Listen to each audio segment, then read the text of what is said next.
Okay guys, good morning. So, morning. Sa lapad tayo ngayon, bumalik ulit tayo dito. Pang-apat na gabi na natin to. Dalawa lang kami ngayon ni Police Dog. Yung kapatid ko naman ngayon yung hindi nagsama. Kaya ngayon, nasira yung flashlight niya kagabi. Pero, binahiram ko naman ng light, kaya lang hindi lang talaga sumama ngayon. Si Police Dog ngayon, nagsisid na. Nagsisid na. So, subukan natin yung bagong light natin ngayon. Nag-order pala ako ng Workos. Ito na yun siya ngayon. Dumating na. Try natin to. Yung ilaw nito. Medyo malapad kasi yung ito sakop. Yung slope ng ilaw niya. Subukan natin. Malinaw ang tubig dito ngayon. So yun, napabang na lang. Maraming salamat sa panonood. At dito sa ating unang paglubog, ayun kagad, sinalubong agad tayo ng isang kulambutan, no, tauban. Malaki ito guys, nahigit nito na sa 2 kilo at kalahati. Ayun, ang ganda ng tama. Sana baragdagan pa ito. Malapit lang kasi ito guys sa kanyang itlogan. At dito lang siya nag-iikot-ikot. Maganda at malinaw ang tubig ngayon, kaya mabilis natin siyang nakita. Taas pa lang, nakikita na natin kagad yung tauban tsaka yung isda. Sana makarami tayo ngayon. Subukan yung bagong ilaw natin. At ito guys, may nakatago. Kasama ito ng isa kanina, tumakbo. Ayun, sa pool. Ayan, yung isa kanina. Dalawa sila, tumakbo yung isa. Malaki rin ito. Nasa 2 kilo din itong isa. Ayun oh. 2 piraso sila. Maganda yung kuha ng ilaw natin ngayon.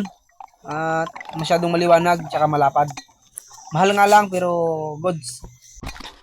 Sa mga naghahanap pala ng flashlight na maliwanag, maganda bilhin nyo yung Workos DLC20 at hindi talaga kayo magkukulang sa liwanag. At ito, dalagang bukid. Masarap ito pang sigang. Ayun, sa pool. Pangalawang pangalawang ilaw lang ito ng Workos ang ginagamit ko. May pangatlo pa ito at pangapat, yun ang malalakas na yun. Pero itong pangalawa pa lang, sulit na. Wala ka nang masabi sa liwanag.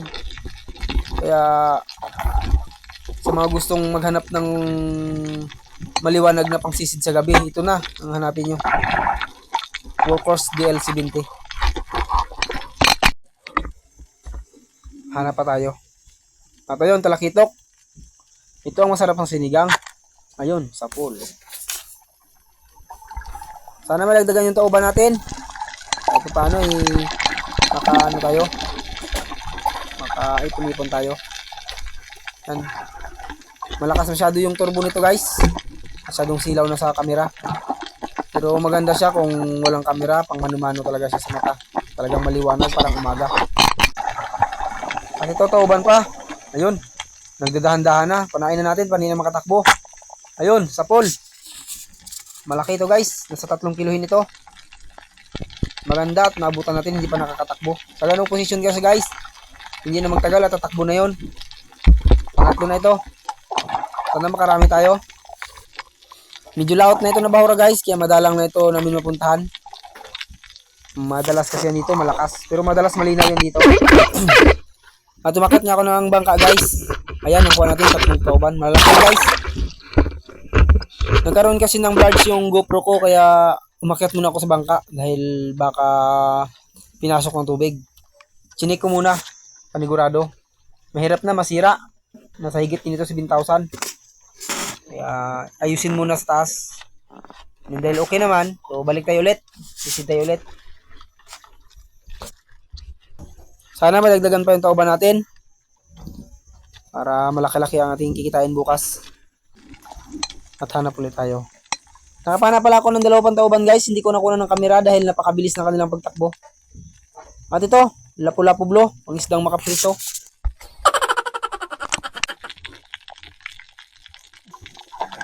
At ito, may pusit. Pusit lumot.